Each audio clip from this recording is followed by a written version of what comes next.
Saudações, nobres ouvintes do podcast Sem Esperança. É... Primeiramente, eu quero deixar claro que o que eu tô fazendo com esse podcast, esse episódio, não é nenhum puxa-saquismo ou algo chapa branca, certo? É... Mas, para enfatizar os méritos, né, dos governantes, digamos assim, do governante, do governador, né, específico, em relação à catástrofe natural que ocorreu em São Paulo, no litoral norte, por causa das chuvas durante esse carnaval de 2023, certo? E por que devemos, eu pelo menos acredito, que se deve ser evidenciado os feitos, né? No caso do governador Tarcísio de Freitas, de São Paulo. Bom, primeiro, quando ocorre qualquer catástrofe natural, independente ou qualquer tragédia humanitária, sei lá, um terremoto, um prédio que desabou, alguma coisa assim, um grande incêndio numa cidade, vazou, sei lá, petróleo em tal lugar. Independente disso, a primeira reação é dos políticos, independente do nível qual que seja, do ente federativo, né? É de procurar salvar primeiro a si mesmo, certo?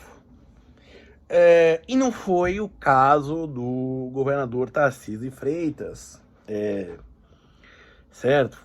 Ele teve uma reação rápida e eficaz, certo? No tratamento dessa questão dos deslizamentos de terras, né, que ocorreram no litoral norte de São Paulo, certo? Ele mobilizou a força, os recursos, né, estaduais, se juntou com as prefeituras, né, das cidades, não foi só uma, tá? Acho que foram umas 8 por aí, não me lembro ao certo, né? Se mobilizou e buscou a ajuda do governo federal também, que em tese ele é de oposição, certo? Certo. E dessa vez o presidente Lula se prontificou a atender rapidamente, né, essa tragédia, certo? E aí fica um adendo. Muita gente comparou o Lula ao Bolsonaro, a reação do Lula agora com a do Bolsonaro ante a calamidade pública, certo? Se esquecendo de comparar o Lula com o Lula. Entre outubro e novembro de 2008, teve chuvas no Vale de Itajaí, né, em Santa Catarina, e o Lula não interrompeu suas férias, só foi fazer declarações públicas, lembrando que era 2008, a única rede social que nós tínhamos no Brasil era o Orkut.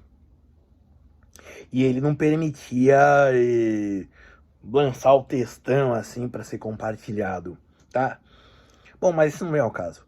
Mas a única manifestação pública, mensagem à imprensa, alguma coisa assim, foi no final do mês. de novembro, certo? E assim, só fazendo um adendo, Vale do Itajaí é que nem o centro de Franco da Rocha. Se alguém urinar na rua, inunda e para tudo, né? Também causa alagamento, certo? Tá.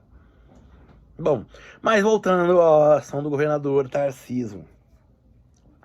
Como eu disse, ele apontou os problemas, certo?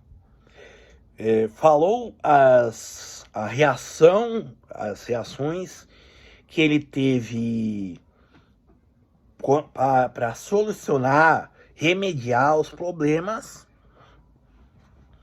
e apontou as possibilidades, né, de prevenções de futuras catástrofes, certo? Obviamente, ao contrário de outros políticos, em especiais alguns prefeitos, ele não se preocupou em colocar a culpa em ninguém. Por exemplo, em gestões anteriores, nas prefeituras, no governo federal, não culpou falta de verbas, burocracia, nada. Ele foi lá, disse, temos tal problema, vamos resolvê-lo. Isso é uma coisa muito diferenciada, assim, a nível de Brasil. Por exemplo, um dos prefeitos da cidade afetados pela calamidade disse que ele tentou construir moradias populares, porém um lobby dos plutocratas da região, né? Afinal, o litoral norte é um lugar onde mora a elite dominante, né, paulista. Onde mora não, onde tem casas de veraneio, né? E disse que esse lobby o impediu de construir moradias populares, né? Certo? E por aí vai, certo? Basicamente, tirando dele da reta. Certo? Então é isso que eu vejo nesse diferencial de atitudes entre o governador Tarcísio perante praticamente a média dos membros dos poderes executivos do Brasil. Ele foi lá, constatou o problema, fez o possível que ele podia, mobilizou todos os recursos que tinha, procurou mais, certo? Ajuda, e consequentemente e apresentou as soluções a longo prazo, certo? Perante a imprensa. Então, assim, isso é uma postura não de um politiqueiro, certo?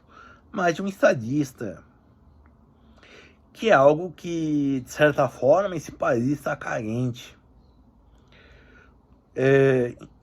A imprensa, principalmente brasileira, quando se muda uma gestão do executivo, dos cargos executivos, seja prefeito, governador ou presidente, né, sempre falam dos primeiros 100 dias de governo, né? Provavelmente isso daí é alguma outra tendência que eles tiraram, que eles absorveram de outro país, né? A imprensa brasileira absorveu de outro país, né? Acredito que os Estados Unidos, né? E não sei com que critérios também se estabeleceu isso. Vou chutar que seja uma comparação com o governo de 100 dias do Napoleão Bonaparte, por exemplo, né? Bom, mas isso não vem ao caso. A imprensa brasileira fala criou não, mas fala tanto assim de desafios ou do que fez em 100 dias tal governante, certo? Mas assim, é, e aí, só voltando um pouco ao Lula, é interessante. O Lula, de certa maneira, começou a governar na segunda-feira depois do segundo turno da eleição, certo? Quando ele já começou a articular a PEC da transição, a aprovação da PEC da transição, certo? Então, de certo modo, esses ditos 100 primeiros dias de mandato é pura mitologia, certo? O governador Tarcísio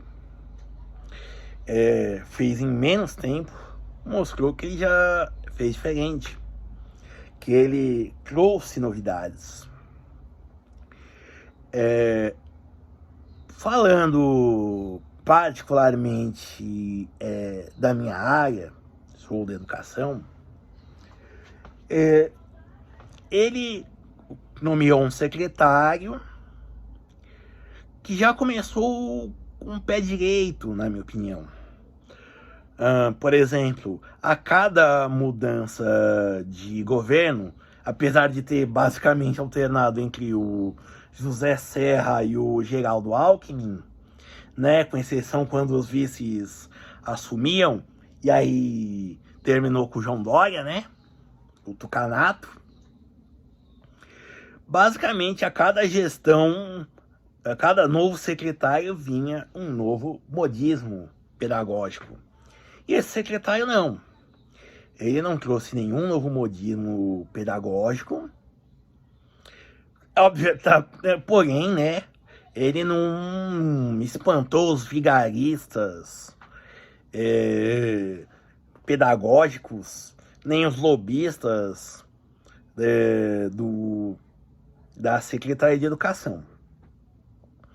E também continuou com o plano do PSDB de cortar e terceirizar, né, a educação, certo? Ele fez bem. Então, assim, ele fez bem, um bom começo, mas não deixou de preservar velhos hábitos, certo? Do governo PSDBista. E quando eu digo isso, não falo nem de, por exemplo, dele estudar a privatização da Sabesp, CPTM, do metrô, tá? Primeiro que, assim, elas basicamente já estão todas as linhas, tanto do metrô quanto da CPTM, já estão na mão de concessionárias, certo? Mas assim, voltando, e também, não, vamos continuar.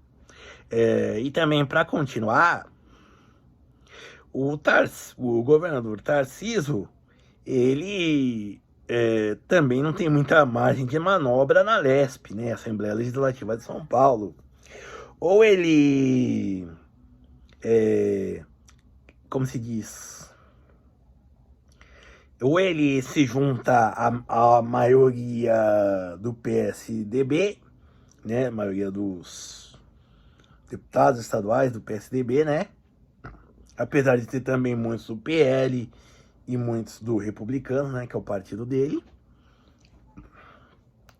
Também há do outro lado uma presença muito grande do PT, de outros partidos de esquerda, certo? Então, é algo que, no fim, acaba se mantendo, né, certos vícios da gestão tucana. Mas, assim, esses ditos 100 dias que a imprensa tanto fala de mandato são bobagem. Tem tantas coisas, por exemplo, são feitas na calada da noite, Tem coisas que são feitas em um dia e tem coisas que se arrastam, certo? Por exemplo, com uma construção de uma linha de metrô, trem, certo? Mas bom, para finalizar, o governador Tarcísio mostrou-se diferenciado. Não vou dizer, ou melhor, ele disse em campanha que ele não era político, ele era um engenheiro, não era no sentido de ser um teórico. Isso daí, de certa forma, é uma inverdade. Afinal, pelo menos desde o governo Dilma, ele já circulava pelos corredores de Brasília, certo? Mas assim, de fato, ele se mostrou um político diferenciado no seu jeito de agir, no seu jeito de se expressar, e que realmente, na medida do possível, claro, trouxe novos ares para o governo paulista. Obrigado.